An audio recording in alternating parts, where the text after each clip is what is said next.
विंध्य, इस नाम के आते ही आपके मन में कैसी तस्वीर उभरती है। यहाँ के पत्थर, खदानें, कोयला और जंगल, इतने संसाधन होते हुए भी विंध्य में विकास की गंगा नहीं बही।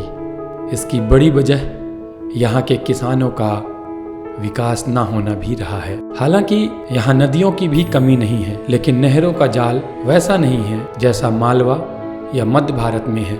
इन विपरीत हालातों में भला किसान अपने खेतों के दम पर विकसित कैसे हों। ऊपर से अब ये आवारा पशु की समस्या, जो थोड़ी बहुत फसल उगी उसको भी ये चरकर नष्ट कर जाते हैं। लेकिन कहते हैं ना कि पत्थर में भी फूल उगते हैं। इसी कहावत को सच कर दिखाया है विंध्य की एक बेटी ने।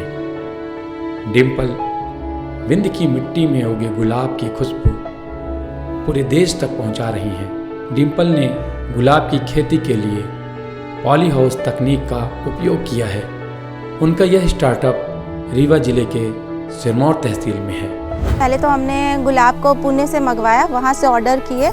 40,000 पेड़ वहाँ से हमने ऑर्डर किए, तो वहाँ से बर्ड्स आई थी। फिर यहाँ पे पूरा खाद तैयार की गई, जो कि लाल मिट्टी, गोबर की खाद और धान की भूसी से मिक्स करके पूरे 4,000 वर्ग स्क्वायर फीट में प्लॉटिंग को अच्छे से बराबर करके किया गया। उसके बाद फिर अब बेड तैयार किए गए फूलों के, उसको बेड में और ड्रिप इरिगेशन करवाया गया पाइप के थ्रू, ताकि उनको प्रॉपर अच्छे से पानी मिल पाए, और फिर प्लांटेशन किया गया। डिम्पल के पॉली हाउस से आसपास के गांव के 20 परिवारों को भी रोजगार का साधन मिला है। शहर की भाग दौड़ से दूर शांत जगह में यह पॉली हाउस है, जहां गुलाब की सुगंध फैल रही है। खेती में जैसे मान लीजिए पहले मिट्टी डलवाया, फिर उसको 2-3 बार जुतवाई करवाया, उसमें रोटावेटर चलवा के फिर उसका बेड़ा बनवाया, और बेड़ बनवा के और जो है उसमें एक कीटनाशक डालते हैं जो उस मिट्टी में कीटाणु वो ख़त्म हो जाए।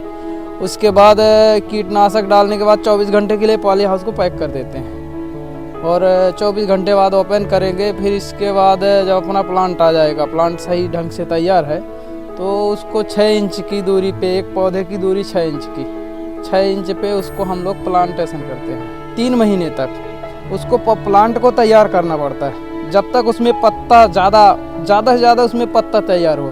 पत्ता तैयार होने के बाद उसको हम लोग एक बार पूरा प्लांट को बैंड करके गिरा देते हैं। जैसे ऐसे खड़ा है उस प्लांट को पूरा गिरा दें।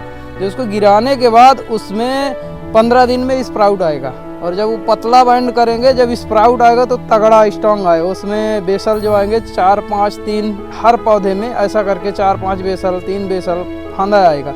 45 दिन के बाद उसको हम कट करेंगे, स्ट्रक्चर बनाएंगे, 1 फीट का स्ट्रक्चर बनाएंगे, और स्ट्रक्चर बनाने के बाद 45 दिन में वो हमें प्रोडक्शन देगा।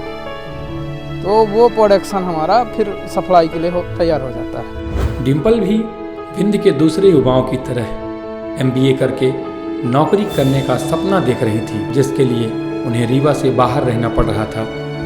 पहले यहाँ से रीवा यूनिवर्सिटी से BBA किया था, APS यूनिवर्सिटी से। फिर मैंने अपना MBA इंदौर से किया, और फिर इंदौर के बाद फिर मुझे लगा कुछ आगे बढ़ने के लिए कुछ करना चाहिए, तो मैंने फिर ये गुलाबों की खेती करने का सोचा। तो नहीं था, पहले तो यही लग रहा था कि जॉब सर्च करें। फिर कुछ दिन तक जॉब वगैरह सर्च करी, थोड़े दिन करी भी एक कंपनी में।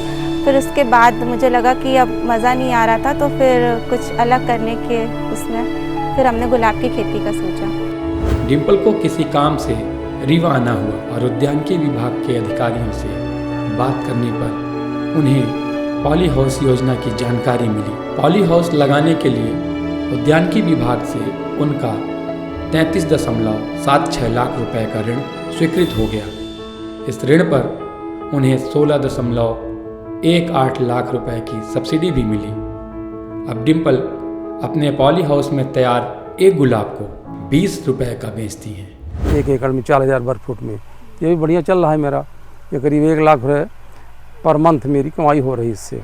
गुलाबों की खुशबू की तरह ही डिम्पल की यह कहानी विंध्य के उन सभी युवाओं, बेरोजगारों तक पहुँचे जो रोजगार के लिए भटक रहे हैं, बेहतर मौक़ों के लिए जिन्हें पलायन करना पड़ रहा है। वो सब इस खुशबू से खींचे चले आए और अपने विंध्य को समृद्ध खुशहाल बनाएं।